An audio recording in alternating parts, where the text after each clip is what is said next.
fait depuis 1988 que je travaille dans cette entreprise. Donc j'ai mon CAP fraiseur, mon BEP mécanicien moteur, mon CAP tourneur et ma mention complémentaire. Moi, ça fait 1 an que je travaille ici. Mon parcours, il n'a rien à voir du tout avec le tournage-fraisage. J'ai commencé d'abord par un bac art appliqué.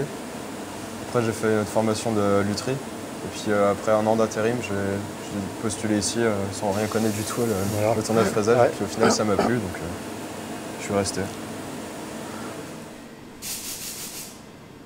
Alors notre métier, ça consiste à transformer de la matière brute en pièces finies suivant des plans que nos clients nous fournissent. On a toutes sortes d'outils. Ici, par exemple, ça tourne et ça enlève du copeau. C'est pas du moulage quoi, ou du formage avec des presses. Nous, c'est l'usinage. Ça consiste à enlever du copeau uniquement. On travaille beaucoup pour les industries agroalimentaires du secteur, les marchands de tracteurs, et les particuliers aussi. Les marchands de voitures aussi, quelques marchands de voitures, les marchands de tondeuses. Notre métier, c'est ça, quoi, en fait, de rendre service aux industries. En leur fabriquant des pièces qui ne trouvent plus, ou soit qui sont trop chères, ou soit que le délai d'attente ou de commande est trop long.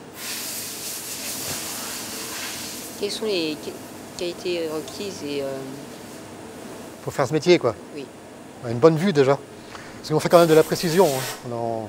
Sur pas mal de pièces, on tourne, on marche au centième et tout. Donc celui qui a une mauvaise vue, il va avoir du mal à continuer ce métier dans le long terme, quoi.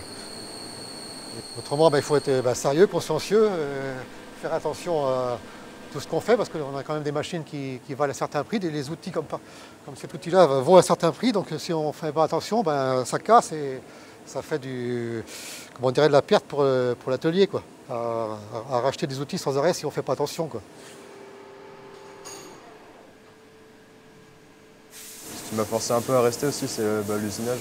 Tous les jours, on fait quelque chose de différent, avec des matières différentes. Oui, par contre, toi, tu es passé du travail du bois au métal, quoi. Ouais. La matière change, les outils un peu aussi, mais la manière de faire, techniquement, c'est à peu près la même chose. Donc, En matière, on travaille beaucoup d'inox ces temps-ci, beaucoup de matières plastiques aussi. De l'acier, du bronze aussi, pas mal de bronze aussi. Hein. L'aluminium, très peu, sauf sur ça. En fraisage, pas mal, ouais, mais en tournage, pas beaucoup.